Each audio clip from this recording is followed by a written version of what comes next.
Пайғамбарымыз саллаллаху алейхи ва саллям айтады. Аллах табарака ва тағала Жабриилге айтады екен: ей Жабриил, мен мына бір адамды жақсы көріп қалдым, сен де жақсы көр дейді екен.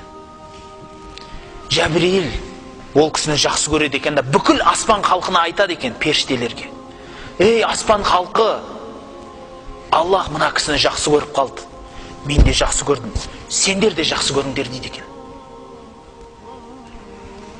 Аспан халқы жер халқына айтады екен. Қалай жеткізетінін білмеймін, хадисте солай айтылған, бауырлар.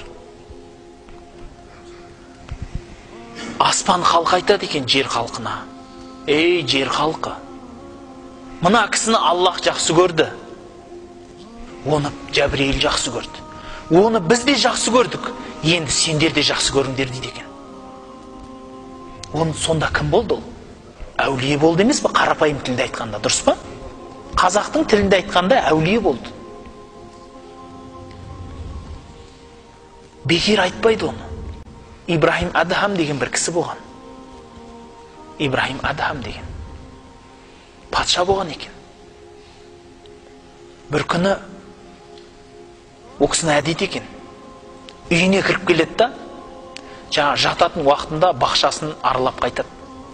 Сол бақшасына шығып кеткен кезде бір қара негр әйел кісі келіп, жаңа үйін сыпырып, ана көрпесін әдемілеп ашып кетіп қалады, көзіне көрінбей кетіп қалу керек екен ол.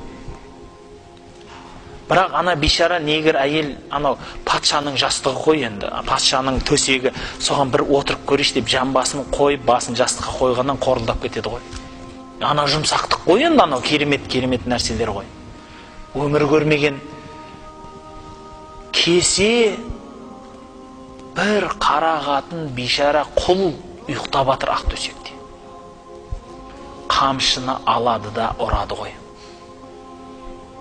Анау әйел кісі үстінің қан дала болғанынан оянады. Оянады да күле бастайды. Сосын мынау жынды болып қалған екен дейді. Ұрған сайын күледі да. Сосын айтады: сен жынды болдың ба, есіңнен аудың ба, не болды десе, мен дейді 5 минут па 10 минут па осы жерде ұйықтап қаппын, соның мына жазасын қарашы дейді. Сен өмір бақи ұйықтап келесің мына жұмсақта дейді. Сен бұның жазасын қалай бересің дейді. Жауабы: өмір бақи ұйықтап келесің осы жұмсақта, Аллахқа қалай жауабын бересің? Патшалығын тастап кеткен. Бауырлар, рас қой, жұмсақ төсекте ұйықтап келе жатырмыз. Алла Құдай сұрамай ма? Ей пәленше, жұмсақ төсекте ұйықтайсың, түнгі намаз кәні, пәленше, ораза кәні, сұрамай ма? Ақша ше, дүние ше, біреуден аз, біреуден көп тауып атсыз, алып атсыз. Алла Құдай балашаға беріп атыр, сұрамай ма? Бәрін сұрайды. Ал имамнан мешіттің қосып сұрайды, өзінің үйін, түсінесіз ба? Үйдің қожайыны сұрайды қызметшісінен: біздің үй не болды дейді.